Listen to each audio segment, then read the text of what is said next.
देखिए हर खबर यहीं पर, सब्सक्राइब कीजिए TV9 भारतवर्ष।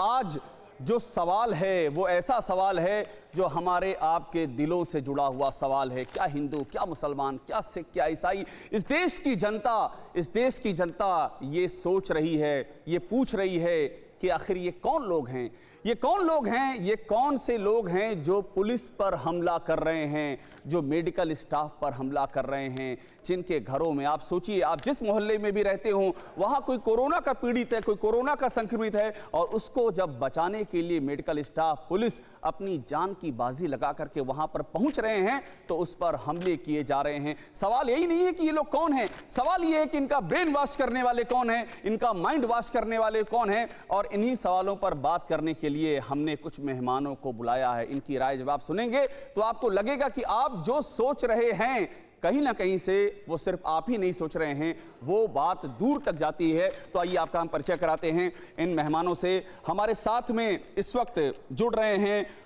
जो दो मेहमान, उनका मैं आपसे परिचय कराऊं।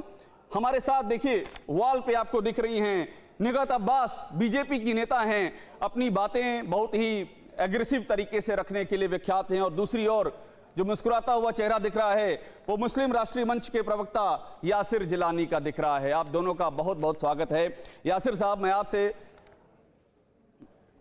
आपसे शुरुआत कर रहा हूं। सबसे पहले मुझे एक बात आप ये समझाइए कि ये बात हिंदू मुसलमान की बिल्कुल नहीं है। आप ये सोचिए, आपके घर के पास में, मेरे घर के पास में कोई कोरोना पीड़ित है, खुदा न करे ऐसा हो, लेकिन अगर ऐसा हो और उसको कोई बचाने के लिए मेडिकल स्टाफ जा रहा हो, पुलिस जा रही हो, उस पर लोग हमला कर रहे हैं, तो आप उन लोगों को ही दोषी मानते हैं या कोई ताकत है सर के ऊपर से जो उनको उकसा रही है, जो उनको भड़का रही है? असली कहानी क्या है यासिर जिलानी?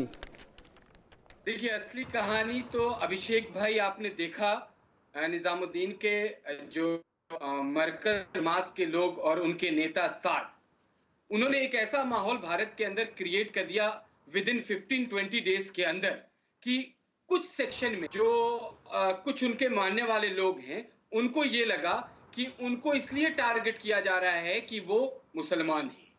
मुझे कहने में कोई गुरेज नहीं अभिषेक भाई, क्योंकि जब ये ऑडियो वायरल हो जाता है मौलाना साहब का और ये कह देते हैं कि आपको विक्टिम अपने आप को तय कर लेते हैं और ये कहते हैं कि आपको टारगेट किया जा रहा है, आपको बात नहीं माननी है, आपको चेकअप कराने की जरूरत नहीं है, मौत तो मस्जिद से बेहतर कहीं और हो नहीं सकती।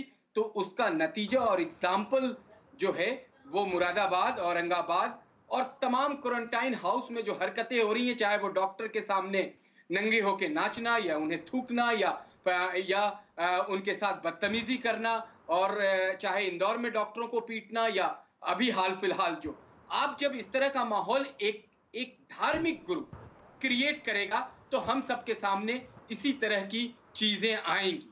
लेकिन आप यकीन माने, आप जो बात कह रहे हैं, हिंदू मुसलमान सब एक साथ खड़े हैं भारत। ठीक है यासिर साहब, देखिए अतीकुर रहमान साहब हमारे साथ अतीकुर रहमान साहब भी जुड़ चुके हैं। अतीकुर रहमान साहब से जरा बात कर लें, फिर निगहत अब्बास के पास हम आएंगे। अतीकुर रहमान साहब, मुझे ये बताइए, ये जितने भी लोग हैं, ये जो हमला कर रहे हैं, आप इनकी निंदा करते हैं? मुझे हाँ या ना में जवाब दीजिए, फिर मैं आगे बढ़ूं। आप इनकी निंदा करते हैं? जी 100% इनकी निंदा होना चाहिए, और हम तो पिछले 15 दिनों से लोगों को समझाने की कोशिश कर रहे हैं। सवाल यहाँ पर यह है कि ये ऐसा समझाने की, रुकिए अतीकुर रहमान साहब, मैंने आपसे छोटा सवाल किया था, छोटा जवाब दीजिए, लंबी बातचीत करेंगे। समझाने की कोशिश क्या कर रहे हैं आप? उनको समझा रहे हैं, चौथी का कोई छोटा सा बच्चा है जो इम्तिहान में फेल हुआ, आप समझा रहे हैं। अपराधी लोग हैं ये, अपराधी, बोलिए ना कि इन पे NSA लगाया जाए, बोलिए ना इनको जेल के अंदर डाला जाए, ये समझाने वाले लोग हैं, ये समझाने से मानेंगे? जो सामने आकर कानून का उल्लंघन कर रहे हैं उनके साथ सख्ती बरतने में कोई एतराज हमको नहीं है। सख्ती से पेश आना चाहिए इनके साथ। हमने इनकी पैरवी इस तरह से की थी अभिषेक भाई, शुरू में मौलाना साहब की भी पैरवी हमने की थी, मैं इनकार नहीं कर रहा हूँ इस बात से, यासिर भाई जानते हैं। हमने उनको ये समझाने की कोशिश की थी कि अगर आप सही हैं तो आप सामने क्यों नहीं आ रहे हैं, मगर उनका ये अड़ियलपन अब हमको नुकसान पहुंचा रहा है, हमारे लोगों को नुकसान पहुंचा रहा है। उसके बहुत ही भीषण उदाहरण और एग्जाम्पल सामने आ रहे हैं। न्यूज़ टॉप 9 रोज सुबह 7 बजे और शाम 7 बजे सिर्फ TV9 भारतवर्ष पर।